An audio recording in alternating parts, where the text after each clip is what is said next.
It's a rainy day in the neighborhood. Right here on the ABCs, the alphabets of trade paperbacks. I am one of your hosts today. It's Young Seed. And who do I have sitting beside me as always? Ninja Dave, wielder of the power cosmic. Wielder of the power cosmic. We're here doing the X episode. What is this, 23? 23, just like Jordan. 20. This is the we're getting to the MVPs of the ABCs and TPPs. And we have here a couple of MVP books. We have my half.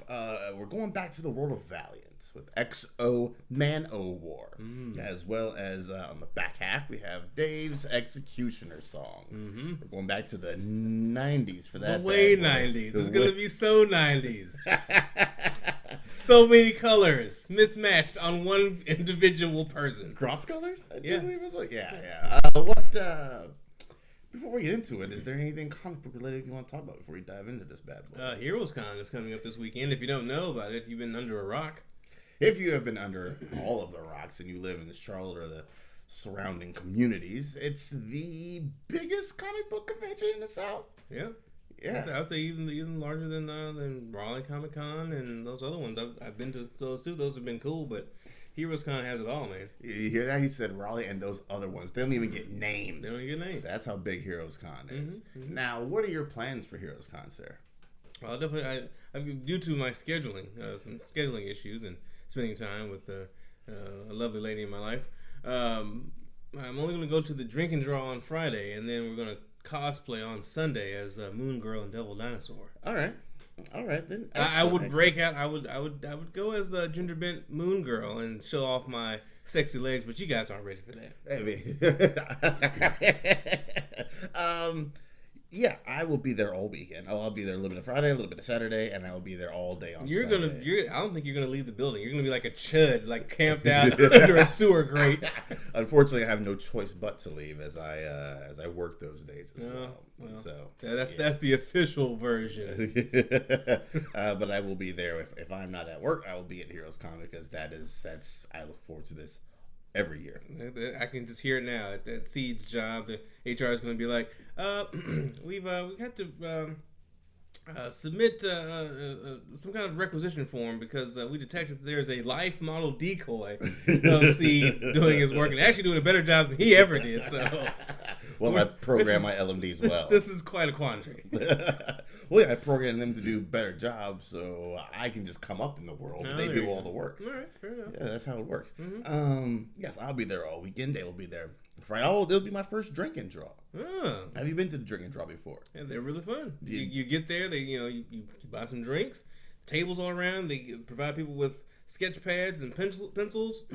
You drink stuff, you draw stuff. You hand it in, and they use those in the auctions, and any proceeds go to charity. All right. Will you be drawing, sir? Yeah, of course. Yeah. Mm-hmm. Do you know what you're gonna draw, or is you gonna wait for the mood to strike you? I'll let the mood strike me. I do a pretty good 2D Ninja Turtle, but I've been. You are Ninja Dave. I am Ninja Dave. Yeah, we'll just see what happens. It's just fun. You just go there and just. You're not to be judged. You just say, hey, this is what I did. Feel free to put your paprika hashtags and whatnot on it because they'll take pictures and display them on the sites too. So feel free to put paprika hashtags on all of your stuff as well. I will. I'll have to see if I can catch up with you at the drink and draw. All right. Yeah. See, come out there to the drink and draw if you're local, so you can meet the hosts of the ABCs and TPBs. That's right. That's the main draw. That's the ding. Let's get into it. That's it. XO Manowar, a Valiant joint. This is part of the Valiant reboot that happened back in 2012-ish, I do believe. Were you around for the Valiant reboot days? I was. You remember? I was around for the original days, and also for the reboot. Yeah, I vaguely remember the '90s Valiant. I remember the original XO Manowar, Bloodshot, and a little bit of Ninjak as well. That's my early recollections. And then I heard, hey, Valiant's coming back. And I was like, hey, nobody cares.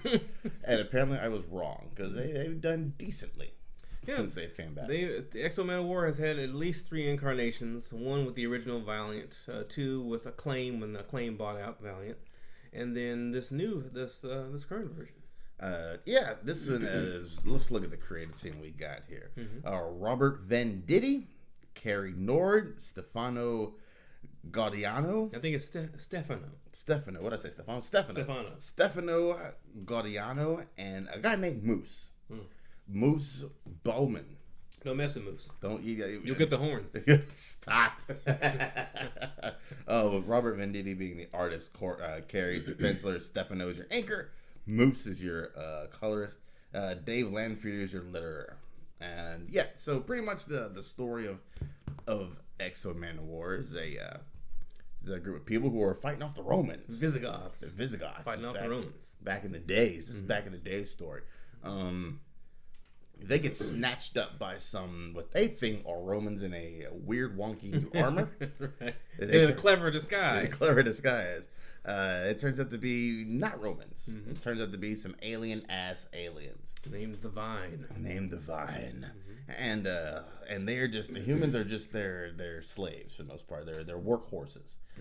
Always harvest. It seems like they're harvesting to grow new members of the Vine. It seems like they're not conceived but grown, and they're always they're pretty much part-time lawn maintenance and growing them at the same time. Don't forget, there's also a bit of infiltrating the society because they are swapping out human babies with lookalikes. Yes, of their own spawn. They're also doing that as well. Playing the long game. Playing the long games as they are, and the story focuses on a group of guys who are like, after years of having been in prison, one dude wakes up one day and he's like, "Fuck this, man.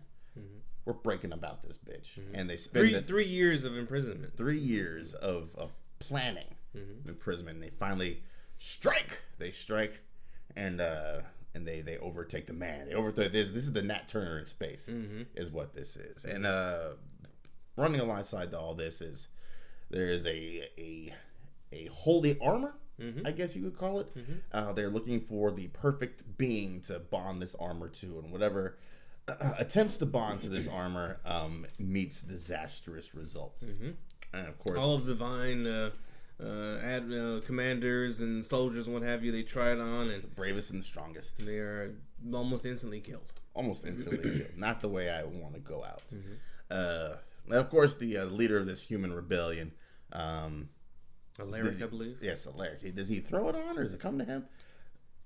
He goes towards it, and it just opens up and accepts him. Yeah, under whatever circumstances he gets to it, it accepts him, and then I mean, everyone that goes to it, it opens up, and it's like a test, so it envelops them. Pretty much, it develops them like the Extremis armor from Iron Man, and it accepts him. Well, at first it doesn't. You're like, well, he's clapped up. But then next page, he's like, "Nah, motherfuckers, I'm here to stay." Right. And the Vine are like, "Wait a minute, what? We can't have this gum of humanity or of society, being accepted by our holy armor, because feelings of inferiority is what I assume there." And basically, he turns into Iron Man. And he uses his newfound powers to fuck some stuff up. Goes back to Earth, and in the 3 years that we thought was 3 years is hundreds of years.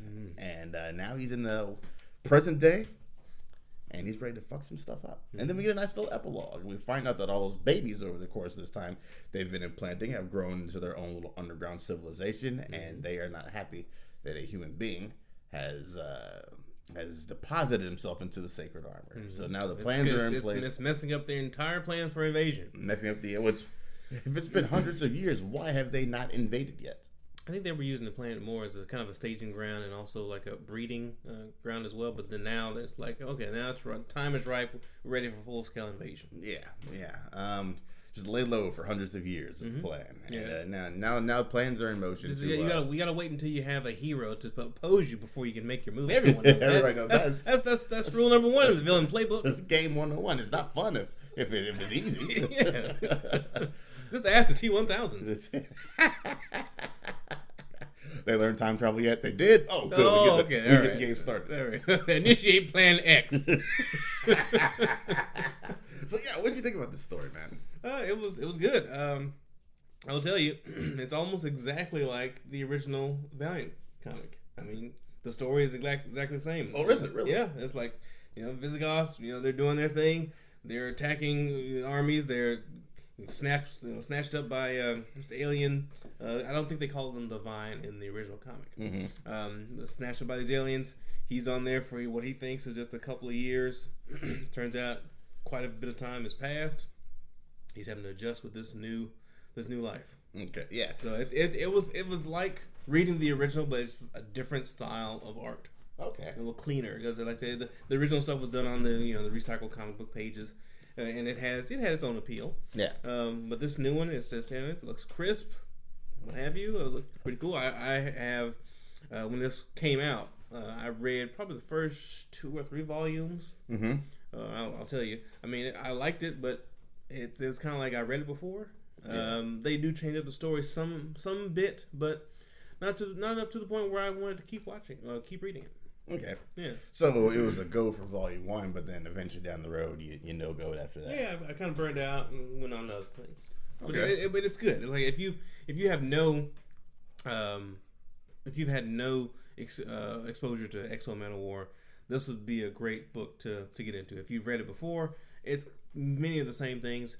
Of course, with new characters, or I guess the new takes they have on some of the characters in this new Valiant universe, you get to see how that works out. To be honest with you, I would be more interested in just the Visigoths versus the Romans. Like, that shit I was into. Yeah? Like, yeah. Like, we got about half the first issue, maybe the whole first issue, is the Visigoths, which are clearly outnumbered by the Romans, because everyone was outnumbered by the Romans, just trying to defend their areas so Rome wouldn't invade. And I was like, this is a story I want to read. Fuck the space stuff.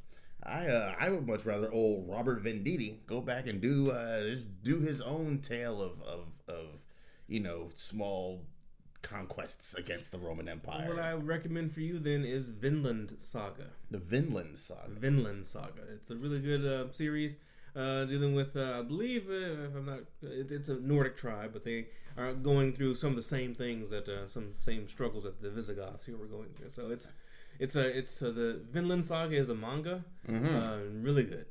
All right. I recommend it. Check that out. What is there anything about this book that you weren't feeling? I can't say there wasn't, because again, I do have the benefit of having read the original, and that may have colored my perception of this one, because I've kind of felt like there was nothing really new. Yeah, nothing surprising for you. Yeah, I mean, a lot of they kept some of the core stories for some of these characters in the revamp pretty consistent. The stuff with Rye, that we reviewed as well. It was a little bit different from what was originally established, and they showed some different abilities and what have you. But yeah, I couldn't get into Rye and Exo Manowar. It seemed solid. It's just I've kind of read it before. Okay, now Exo Manowar and Rye both are they both part of Valiant's version of the Avengers Unity? Oh, because Rye is in the future. He's kind of on his own. Okay, that's right. Yeah, Rye's like year 4000. Yeah, some crazy. But there is an Avengers type team for the Valiant universe. So Exo Manowar and Ninjak and the rest of those, they're part of that group. Okay, all right. Then the Bloodshot and all that. Right? Mm-hmm. All right. It was going to be a no-go for me until the very last part of the very last issue. Really? Yeah.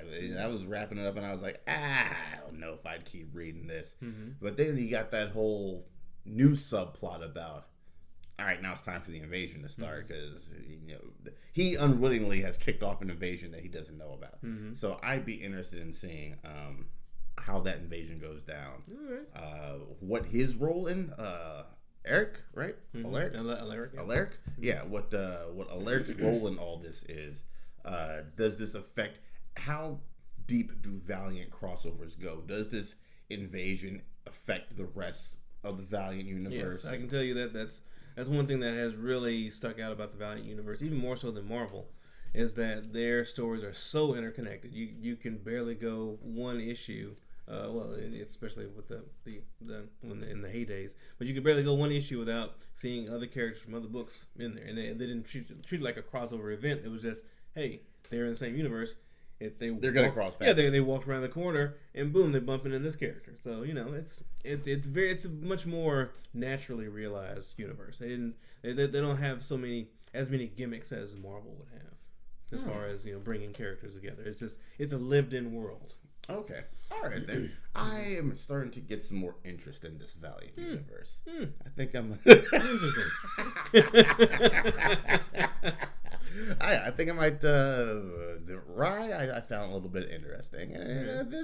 This I want to see where the story goes. Okay. And I think you want to check out the Harbinger stuff, the Harbinger books as well. That's one of the main villains of the Valiant universe is in league with the Harbinger program. Okay. Yeah. And I guess at least like the Harbinger Wars and stuff like that. Okay. I've heard of these things. Yes. Okay. Yeah, they've been around. Yes. Yeah. All right then. So so this was an initial go for you. It still is an initial go. It's a good book. It's a good book. All right. And like I say, it's one of those things that maybe if I get the artwork was it was crisp. It was clean. It was serviceable. It wasn't something that made me say, "Hey, I gotta take more time to let your eyes pull in this art." It was okay. It was serviceable. Okay. Yeah. Okay. Yeah, I agree. And you brought up the point of this being more or less the original story, just kind of updated with the glossy pages with art. Let me get your take on this, because this is something I've floated out on Twitter and got eviscerated for it. What would your thoughts be if they went back, if Marvel and DC went back and retold old classics, but with new artists, so you get the new, updated, modern, clean look? Is that something that you'd be up for? It depends on the let's say they did Crisis on Infinite Earths again. Crisis on Infinite Earths. Kept the story the same. Like panel for panel type stuff, or like a reimagined version that's updated. Is that something? I wouldn't mind, especially if they did kind of like a truncated version of it. If they did 24 issue type stuff all over again, I'm like, But if it's something truncated that maybe shows a snapshot or a kind of I could do that. I mean, they've done stuff like that before, where they retell a tale that we've had before with the new creative team. I would be down for that. Okay. What about you? Yeah, because there's some things, we'll get to it, that there's just this the old schoolness of it just turns me off. And like if they redid Secret Wars 1, for instance, kept the heart of the story but updated it, because in superhero books these days you don't really get too much of the thought bubbles and stuff like that. If they found new ways to get across those characters thoughts and how their actions match up with their thoughts without seeing those thought bubbles, just kind of updating and polishing it. I would be interested in seeing how certain things get tackled. So you said the Twitterverse eviscerated you for it. I guess there are a lot of purists out there. Leave our stuff alone. Pretty much. It's a terrible idea. You still got the originals. Why not let someone else try it out? Yeah, exactly. People don't get the fact that the originals won't be washed away by these new Ninja Turtles were terrible. They killed my childhood. No, you still have it on DVD. Just put it on DVD and sit and watch and shut the fuck up. Yeah, it's that simple. And maybe there's something to it as well. If they feel that if you open that Pandora's box of reimagining stuff, then it's going to be a never-ending thing of reboots like we're getting in the cinematic universes. Maybe. I guess that's all I got for the old XO Manowar. Did we ever figure out why it's called XO Manowar? What's the X in that? I think Hugs and Kisses Manowar. I think it was like a takeoff of XOEXO, an exo suit. Okay. Yeah. That makes sense. Yeah, I think that's why it was called that. All right, good call, sir. All right, that's it for 2 goes for XO Manowar. And after this brief audio interlude, we'll be back with Ninja Dave talking about the Executioner song. Scott Pilgrim is dating a high schooler. Really? Is she hot? How old are you now, Scott? Like 28? I'm not playing your little games, kids. So you've been out of high school for like 13 years. I'm 22. 22. You're dating a high school girl. Not bad. Thank you. So you guys, like, do it yet? We have done many things. We ride the bus together, and we have meaningful conversations about how yearbook club went and about her friends and, drama. Have you even kissed her?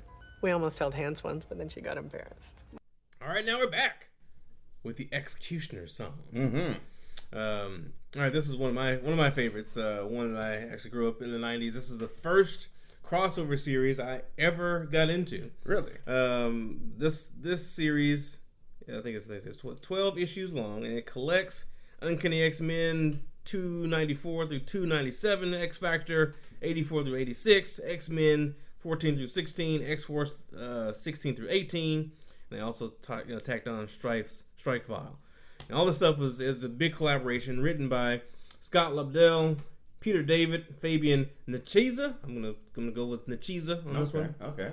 And illustrated by Brandon Peterson, Jay Lee, Andy Kubert, and Greg Capullo. Man, there are some future or at the time heavyweights in there. Some big hitters, man. So yeah. As it starts out, this whole story is kicked off by an assassination attempt on Charles Xavier by Cable, or who we find out later is not Cable but Strife. That's right. Yeah, I forgot all about that dude. Yeah. So there's a lot of stuff that kicks off in this. There's just a big clusterfuck of characters. This series is actually the one that got me into Apocalypse. Age of Apocalypse? No, just Apocalypse in general. The character, of Apocalypse. Yeah, okay. I was introduced to Apocalypse in this series, but yeah, when this series came out, it came out in bagged copies of the issues, and they each came with a different card for it had a character on each card. So had the trading card aspect of it. It was bagged like it was in a sex shop kind of deal. So it had that interesting quality to it, and I got every freaking one of them, and it was awesome, man. That was my thing. It crosses over to all these different X books. You see all these teams interacting, fighting, because you all back in the '90s it was very, I won't say formulaic, but it was a very, hey, all these teams get together. We're trying to do this thing, but there's other teams like, oh, we have a different idea. And, oh, there's a misunderstanding. Now we must fight for the rest of the issue, and then until we start, hey, we're on the same side kind of deal. So man, you get a lot of that. I was reading Messiah Complex earlier this year, and it's the first mutant baby born since Wanda fucked everything up. Right. And then there's X-Force going forward, and there's Cable going forward, and there's the X-Men going forward, and there's the Uncanny X-Men fighting about it, and the Brotherhood of Evil Mutants are like, we're going to swing in and fight about it too. And I was like, come on, guys, you X guys need to get your shit together. Right. Because the bad guys are wiping the floor with y'all because there's no organization. Some things never change. Mm-hmm, mm-hmm. So what do you think about this, man? Boy, I hate this thing. You hate it. Let me guess. Is it because of the artwork? The artwork is first and foremost. It's this is so this is mid '90s. This is so weird to me. So I remember collecting Wizards round about this time because I think it was like '92, '93, somewhere in there, if I remember correctly. Oh, you know what? I just had it pulled up on my phone here. Okay. So this goes down. November '92 to early '93. And at the time, I was just like, comic books are the coolest shits ever. Mm-hmm. And then now I try to go back and I read stuff from that time frame, and I'm just like, man, what is this? Some of that stuff doesn't age very well. I think it's a combination of some of it just no matter what happened doesn't age very well, and the technology and just artists in general have stepped their game up a millionfold, and that's what I'm used to. So going back, and I had to reread Days of Future Past about 2 years ago for a podcast. And boy, was that a slog to get through. And it ain't but like 2 issues. I was like, this shit is never going to end. I didn't make it too far into this joint. Really? I was just like, man, I can't. How many issues did you get into? I made it 4. 4 issues, man. It's deep, man. It didn't. Another thing is, so I went and when I finally gave up on it, I was like, let me just wiki the story and see what it's talking about. The story, interesting. Yeah. Dope. It was heavy on the storyline. I mean, the execution and of for it. the time. The execution of the Executioner song. Did you go there? Nah, yeah, that was completely unintentional, but I'm going to act like I meant to do it. I just couldn't get into how they pulled it off. I have never been a fan of any of the X's outside of X-Men. Okay, so whenever did you even know the story with Cable? How he was actually the son of Scott and Rachel Summers sent into the future, raised by the Ascani to fight Apocalypse, and then you have Strife, who's actually the actual genetic, the clone, right? The kind of the clone, and he was actually sent off, and he had kind of the opposite upbringing. He actually was raised under Apocalypse and just tortured and that kind of thing. So he's quite upset because he got the short end of the stick. He got the short end. Who can I travel back in time and kill? Let me inject Professor X with this technovirus and watch everybody that loves him suffer. Yeah. I've never really cared about X-Force or X-Factor or Excalibur. Excalibur's not in here, though, are they? No, Excalibur's not in this one. I don't think they're in here. Yeah, those guys, like, whenever I see them pop up in a Giant X story, I'm like, here come these clowns again. Like, I like the B Squad. Yeah, pretty much that's what they are. That's like, I'm trying to think of, like, a worthy example. Like, when, like the red shirts are stranded on the planet and Star Trek, and they cut down to their storyline, and I'm like, well, time to get some stacks and refill and all that kind of stuff. I don't give a fuck about these people. I like my stories X-contained. Just give me X-Men stories. X-Men, you didn't want the crossover with all these other things. Like Strong Guy, you weren't really no, Shatterstar, none of that. There were some parts of Messiah Complex. I'm just like, I don't care about any of these characters, really.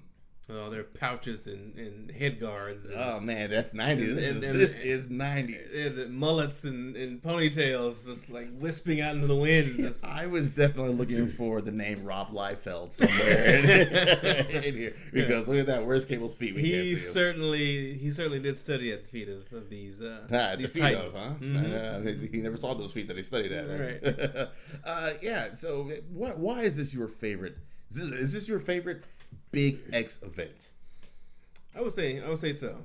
Now, is it your favorite for nostalgia reasons, or you just think the story's that good? I think it's mainly from the nostalgia reasons. I know it's. I like some of the newer X, so like some of the the new X-Men or the Uncanny X-Men that they had the artwork by I say not Garth Ennis, but I'm not thinking of one of the artist whose characters look mostly masculine, look all the same. You know what I'm talking about? No, because they did it with the new X-Men. Are you talking about Frank Whiteley? Frank Whiteley, yeah. New X-Men is more than Frank Whiteley. Yeah. So that when that series came out, I really enjoyed that stuff. I enjoyed the stuff with Scott Summers as the mutant terrorist, right after the Phoenix Force stuff. Yeah, Avengers versus X-Men. Because let's not forget, folks, Scott Summers is a terrorist. All right. I really enjoyed the Age of Apocalypse stuff. Here and there were some books I just avoided completely because I didn't really like some of the characters. But overall, again, this is a story that really introduced me to a lot of X characters I didn't know about. Really got me into Apocalypse. I really was rooting for him the entire story. Because of course Ninja Dave roots for the villain. Well, I mean, the villains are typically cooler.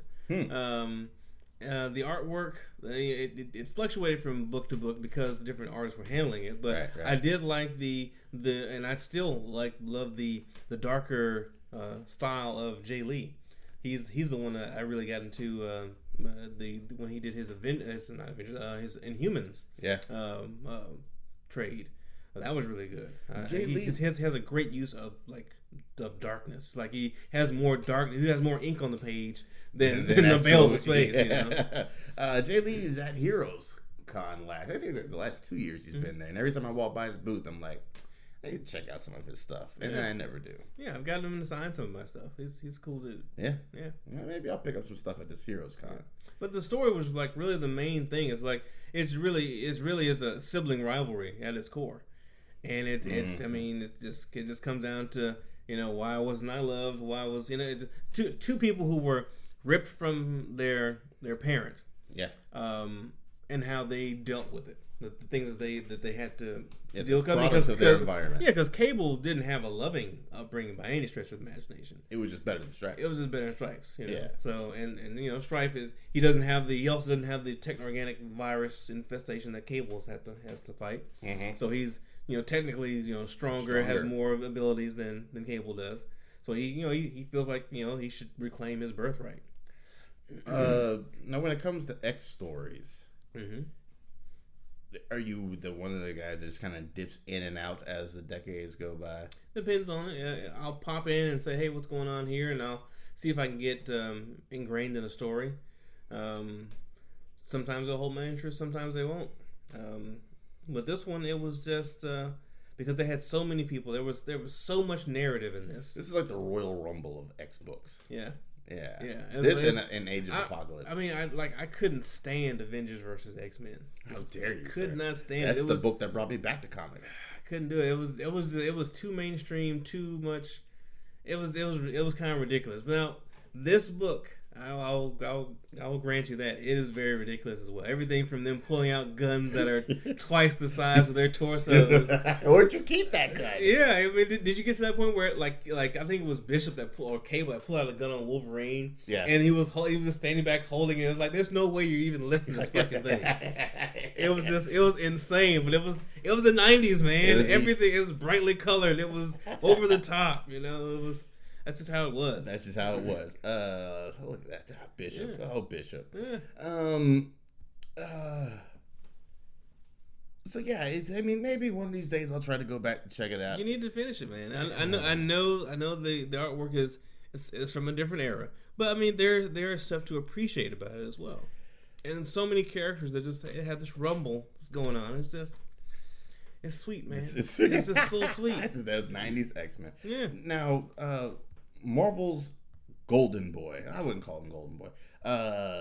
Bread and butter. Marvel's bread and butter. Overused character. No, not character. I'm talking about there. Look at him. He's weighted down with guns. This is kind of where the thing with Cable being all guns kind of came from, because he's just weighted down with stuff.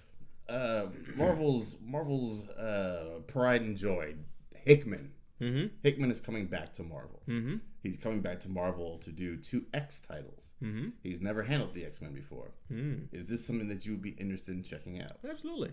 Yeah. I mean, I love what Hickman's done before, and here's it coming up. this is kind of it's just so over the top. I love what Hickman's done before, and I'd like to see what he does. Yeah. I mean, I like X-Men. I like Hickman. I just put it together. So it's as a transitive property. If A equals B and B equals C, then A equals C, and Dave's gonna read it. Yeah, it's really easy. There you go. That's the panel. Is that your favorite panel right there? That's not one of my favorite. That's not my favorite. I think that's just a good example. That's of a the good 90s. example of the 90s right there. It's like his arm is massive, and the gun is bigger than he is. It's just. When do these guys have time to get muscles like this? They're mutants. That's okay. That's every mutant's latent, except for Blob. That's every mutant's latent ability is to get just muscles, rock hard abs. Like there's no reason. So this is a go for you. You call this a go. It's a go, man. If you guys have not, if you call yourself a fan of comic books out there, and you're listening to this, you need to go ahead and pop on down to the Comixology or your local comic shop and pick up this Executioner Song trade. It'll do you, man. It'll do you. According to Ninja Dave, it will change your life. It'll change your life. You haven't read it? Get in there. Get in there. If you like Avengers vs. X-Men, you want some over the top, this craziness, and a great story. Executioner Song is where it's at. All right, then. Boom. I think that's the perfect place to end it out. All right. We'll be back next week with whatever letter comes after X. I see you looking. I love how you just sat back and he's going to figure this shit out for himself. Yeah, me while my eyes like, help me, Dave. What comes after X? X, Y's. There we go. There we go. Yeah, the Y's. See you struggle. That's my pleasure. Oh man, the smug look on your face. He's never gonna figure this out, is he? I was like, is he reciting it in his mind? Yeah, I'll wait. It's like my mind was like, yeah. Like I was like, let me hop in like S. I was like S T U. Like no, I started too soon. Yeah. Not my shining moment. Oh, well, it's all right. I've embarrassed myself plenty of times on the show to really even it out. Yes, we'll be back next week with the whys, which you already discussed last episode because I thought next episode was the why. Right. Because I just don't know my back half of the letters. That's all right. You got Why the Last Man. Yes, and you're bringing to the table what? I'm not going to say we haven't had weeks upon weeks to figure this out, but Yeah, I mean, I'll get it to you. So what's your why going to be, Dave? Well, let's see. That's a good question. What could my why be? What else do we have out there? That's I Why told the you Last Man. we can double up, man. We can do the volume 1, volume 2. No. We've already done that once before. I know that was our most highly rated episode. We had our most listens on that one. Quantum and Woody. But no, I'll come up with a why. Let's see what things can you recommend as a why. Off the top of your head, let me see if I have any why here on the old digital platform. It might just be Why the Last Man, honestly. The only. Off the top of the head, I can't think. Yep, my only why is Why the Last Man. Yellow, the book. Yellow Bastard. Yeah, Sin City. That's Sin City. Sin City. I'll come up with something. All right then. It'll be a doozy. I'm sure it will be. We'll be back next week with Why the Last Man and question mark right here on the ABC's TBBs. You got any closing arguments there, Dave? Patreon. Patreon, yeah. Hit the Patreon. Hit the Patreon, man. I thought we were coming closer to the 50. We gained 2 new patrons and we lost 2 patrons. Yeah. So someone out there, get out there and tip the balance. Tip the balance. I command it. For I wield the power cosmic in your wallets and purses. They are forfeit. Any tier, patreon.com/Pabriga Podcast. Choose a tier that's right for you. You got 5 tiers to choose from. If you like anything that you heard on this show or other shows on Pabriga, make sure you help your boy out because operating costs ain't cheap. That's right. Not when you host 6 shows. So go ahead and choose what's right for you, man. If there's something you want to be a guest on the show, we have a tier for that. If you want to have creative inputs for a show, we have a tier for that too. So if you just want a sticker, hell, we have a tier for that. You just want to shout out, there's a tier for that. Do it. Do it. I'd like to end this episode with a quote. Hit me. You haven't gotten to this in the book yet, but if you keep reading, you will get there. A quote from Cable, Nathan Dayspring, yelled in anger towards Strife. Stab your eyes! I'm a man!